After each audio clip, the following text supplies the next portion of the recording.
जमाना वही था, महाराजा अकबर के समय का। एक दिन अकबर अपने दरबार में बैठकर सोच रहे थे कि कैसे देश के हर कोने तक अधिक से अधिक सामाजिक समृद्धि और सुरक्षा पहुंचाई जा सके। उस समय उनके मंत्री बीरबल ने एक रोचक प्रस्ताव दिया। बीरबल ने कहा, हुजूर, मैं एक कहानी सुनाना चाहता हूँ। एक समय की बात है, एक छोटे से गांव में एक गरीब किसान रहता था। उसके पास कुछ भी देने लायक नहीं था, लेकिन उसका दिल बहुत बड़ा था। हर रोज वह अपनी छोटी सी जमीन पर मेहनत करता और फिर बाजार में अपनी फसलों को बेचकर अपने परिवार को पालता था। अकबर ने पूछा, तो फिर उसने क्या किया?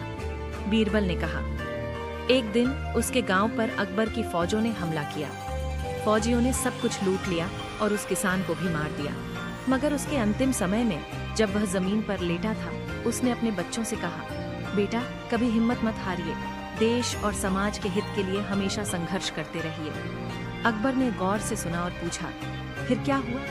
बीरबल ने कहा, कुछ समय बाद अकबर की फौजों ने वही गांव पर फिर हमला किया, मगर इस बार किसान के बच्चों ने गांव के लोगों को साथ मिलाकर फौज से लड़ाई की। वे अपने गांव की रक्षा में सफल रहे और फौज को भगा दिया।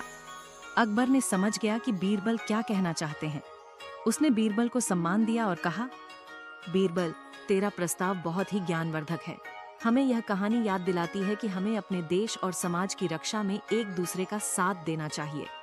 इस प्रकार अकबर और बीरबल की यह कहानी दरबार में सुनाई गई और लोगों के दिलों में एक नई सोच का उदय हुआ।